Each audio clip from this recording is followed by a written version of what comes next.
Hello, my name is Jamie McKendry. Today I'm going to show you how to brew beer similar to how commercial breweries do it, but on a homebrew, smaller scale. I've been brewing for about 3 years now, and behind me is my current setup. Brewing can seem like a hard science effort. It really comes down to simple chemical equations. We're going to go over the ingredients and equipment used in the brewing process. First, let's start with some ingredients. First, we have malted grain or barley. These provide the necessary starch sources that are going to be used in the brewing process.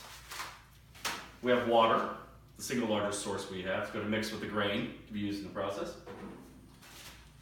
We have hop flours. They come from the flower Humulus lupus. They're going to give you the bitterness that you taste in beer. Also some aroma and flavor that you smell and taste in beer. Very important. And most important, we have yeast. Yeast love to consume sugars, and the byproduct of this is alcohol and CO2. Okay. Some equipment. We have brew stands that hold all of our equipment. We have propane burners, which are our heat source. We have a hot liquor tank, which is just a fancy word for hot water tank. By me, I have a mash tun, the vessel that holds the grain and water mixture. We have a boil kettle, going to be used to sanitize our water. We have a fermentation vessel. This is going to be used later on for the yeast to consume all the sugars to make our beer. Let's go ahead and talk about the brewing process. This is considered a gravity-based system. Simply put, it's just using gravity to transfer liquid from one step to the next instead of using costly pumps. Okay, we're going to start with taking some of your water, put it in our hot liquor tank. We're going to heat to about 165 degrees. That's going to take about 10 or 15 minutes for this to happen. At that point, when it's done, you're going to transfer that water into your mash tun. Once you do that, we're going to go ahead and mix in our grain with this water, stir it up real good.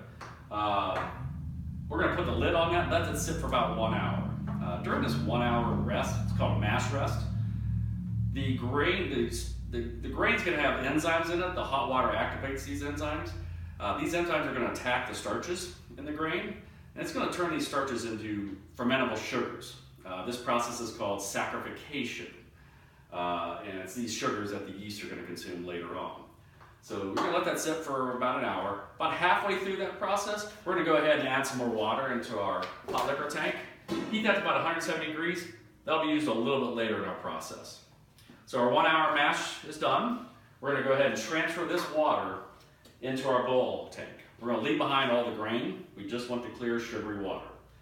We're going to go ahead and fill the rest of the water from our hot liquor tank into the mash tun. Stir that up again, let it sit for about 10 minutes. This is basically going to rinse any remaining sugars that might be left on the grain. After 10 minutes, we're going to go ahead and transfer that water into the boil kettle, again leaving the grain behind. Now we've got a sugary water mix. We're going to call this wort, just a fancy word for sugary water.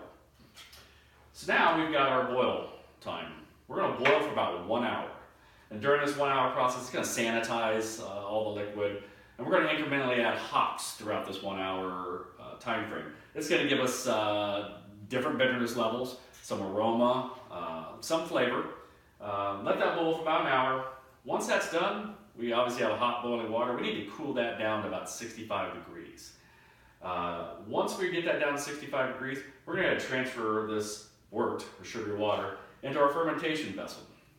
Once it's in there, we're going to make sure we're going to shake it up real good and agitate it. This introduces oxygen into the wort mixture. The yeast need oxygen in order to consume these sugars and to get off our CO2 and alcohol. Okay, now we're going to add our yeast into this. We're going to shake it up real good again, agitate it, get some more oxygen in there. Go ahead and cap it. At this point in time, we're going to let it sit for about 7 to 14 days, depending upon what style of beer you have. And during this 7 to 14 days, the yeast is going to consume all the sugars and produce our alcohol and CO2. Once the fermentation is done, we're going to go ahead and package it. And how we're going to package it, we're going to have some bottles, empty bottles. We're going to fill this. It's no longer wort now. Now it's beer. Because once it has alcohol in it, it's not wort, it's beer. Transfer it in here. We're going to add a little more sugar in here. What that's going to do is kick up fermentation a little bit, which is going to give us CO2 byproduct trapped in here, which is going to carbonate the beer. Gives it that fizzy taste and what you see all the bubbles.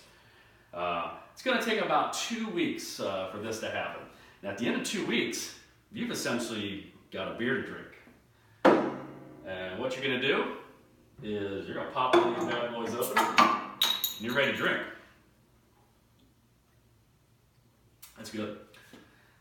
In conclusion, brewing may seem like a very complicated process, but it really comes down to those simple chemical equations.